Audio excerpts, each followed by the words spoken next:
Hello, everyone, and welcome back to another episode of Empowerment with Elizabeth. Today, I am here with my sweet friend, Kate Taylor, and we are actually on our way back to Oxford from Atlanta, hence the road noise that you guys are probably hearing, so just disregard. But today, she's going to talk to us about teaching. So, Kate Taylor, tell us a little bit about yourself, who you are, where you went to college, degree, job, all the things. Yes. Okay. So, hi, I'm Kate Taylor.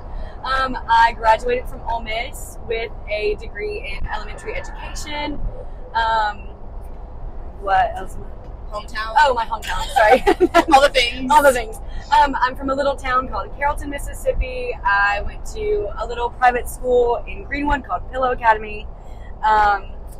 So my dad went to Ole Miss, and I was like, growing up, I've always been, so I just kind of always knew I was going to go to Ole Miss.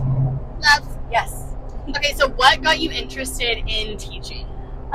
Great question. I have been around teaching my whole life. My mom's a teacher. My dad was a teacher. Both sets of grandparents were teachers. So I've kind of just always had a heart for it, I guess.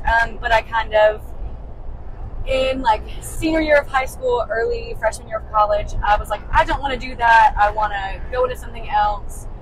So I got into speech pathology. And it's a really great field, really great program at Ole Miss, but I got into it thinking like, oh, like I can do it like with kids, it'll be so fun.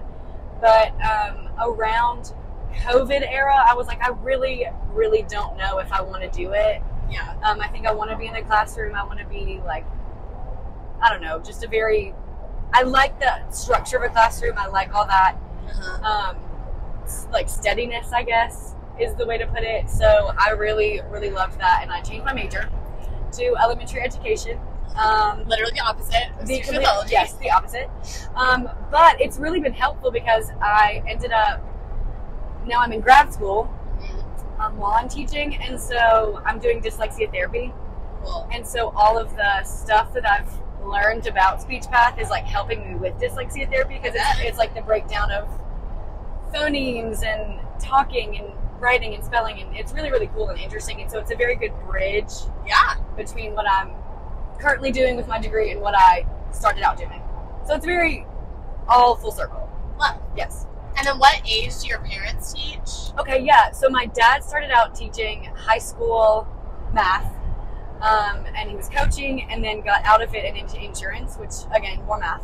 Yeah. Perfect. And then my mom was an elementary teacher, then went to little junior high, and then now she's in administration. So she's a elementary school principal. Right. Yes. Well, did guidance counselor for a little while too. Like, she's done it all. She said it all. Yeah. I love it. Okay, so what is your least favorite part of teaching?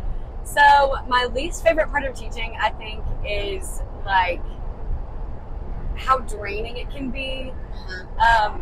So I teach pre-K. I'm with the littles, and they have lots of big emotions, and they will have big emotions forever, it feels like. And so they don't know how to process that. They can't regulate it as well as we can. And they just feel everything very big. And so it's really hard to regulate I have 17 kids in my class, so 17 emotions plus mine and my teachers. Like, it's a lot. And so you have some kids that are going to be crying and screaming about stubbing their toe. Sure. And I had one little girl. Again, she's 4.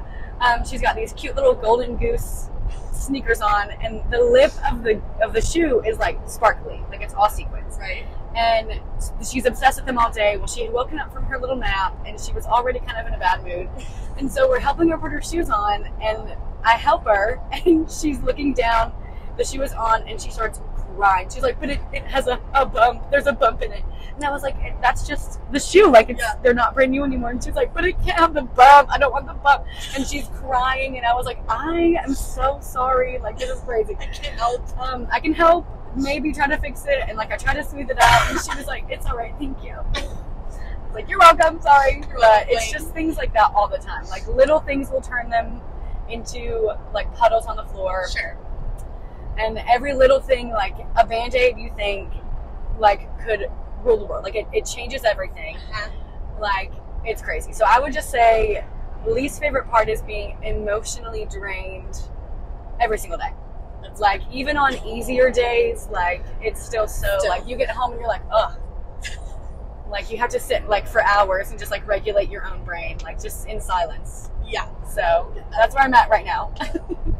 Okay, so on the flip side of that, what is your favorite part of teaching? Yeah, so my favorite part of teaching would just be when like the light bulb goes off, like they're clicking with what we're talking about. Like it's hard to know that you're doing a good job when they're looking at you so confused.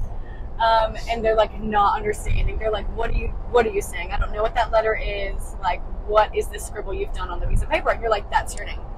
And it's just very hard to know that you're doing a good job. And like, it's really a self-doubt profession. Like you literally don't know. Yeah. But once they start to click and get it, like you can literally see the light bulb go off in one of my kids' faces. And she is so excited to like shout out like, oh, Miss Wilson, that starts with an S, like that's our letter of the week. I'm like, yes, like you can say words. You're like, oh, S, and I'm like, yes, that's perfect. Yeah. So that's just one of the real joys of being able to like really see them connect with material and like click that they're getting it and they're counting and looking at everything and just noticing everything. Processing, yeah. Yeah. And I think another good thing that I love about teaching, like my other favorite part, is just being able to like pour into them. Like you don't know where they come from or what they go through, but like you know that like you can make them feel safe and loved in an environment. And that's one of the reasons I really wanted to go into teaching, because I love kids. Yeah. And I come from a family like I've been loved and given an education and support in anything I've dreamed to do. Right. And I know that not everyone comes from a family like that. Sure. And it's evident, like there's kids in my class that you know We're not getting work at home. Right, yeah. And so it's hard, but you know that like I can make a difference. Like I can at least show them, hey, like I love you. Like I think you're doing a great job. Like kiss your brain, you're so smart. I love that. You Kiss know, your brain. Kiss your brain. So yeah, I think that's another one really big favorite thing of mine that I can just say that I Just love on it. Yeah. And like to digress, I kind of have always struggled with like what's my impact on the world. Like I'm a little person from a little town. Like I'm not gonna be a whatever, I don't know. Like I've always felt like what can I do? Like I'm not gonna change the world from my little spot in this tiny little town in Mississippi. But then I think like I can change the world by indirectly. Like, indirectly by changing how they think about themselves. Like start them young. Which is not nothing. Which I anyway, yeah, exactly. I love that. So yeah. What is one thing that you wish you would have known before you started? One thing I wish I would have known before I started teaching. Again, really hard because I have always been around teaching. Right. Like my parents have always been teachers. I've kind of seen the good and the bad and heard it all from my parents. Sure. But I think one thing that I wasn't prepared for, was I guess like how much I would feel inadequate. Like you can sit there and you can sit in your classes and learn everything you're supposed to learn, and like you can get handed a curriculum and you can plan everything. Nothing will ever go your way. Literally not anything. You can have the detailed lesson plans, and like you can have the least detailed, and let there be room for talk and room for learning, but there's still so much that is unknown. Like can go wrong, or like you can move from you want to learn about this today, but like a student's gonna have something they want to say, and it can go a completely different way. So one thing I guess I wasn't prepared for was unpreparedness. I guess that's one thing that like you have to be really flexible, like on your feet, which I was sort of prepared for. But it's just like constantly like praying and hoping that you're doing a good job and not knowing if you're going to. Yeah. Until like they figure it out. Just a lot of trust. Yes, a lot of trusting the process. Okay, our final question. What is the biggest piece of advice you would give to a first-year teacher? Ooh. So I'm still a first-year teacher, so I'm still learning. But I think like one thing that really like I've been understanding and I've been told and talked to and is that to just have fun. Like just have fun with it. Like you're going to be given a curriculum, you're going to make the plans, and you're going to be overwhelmed either way with emotions, with stress, with whatever it is. and they're going to learn, but like you can still have time to make the fun things. Like, yes, you need to meet your standards. Yes, your kids need to meet their goals, but at the same time, like, they're still kids. They're more than a test score. Like, they're going to make memories either way. Like, you might as well make them fun. So like, do the fun craft, go on the field trip, like do the scavenger hunt on the playground, like whatever you want to do it, because they're still kids. Like, they're learning whether or not you're teaching them the ABCs or not. Like, they're going to learn how to be a good friend, or how to be adventurous, or be creative. Like, let them learn for themselves, socially, emotionally, as well as like academically.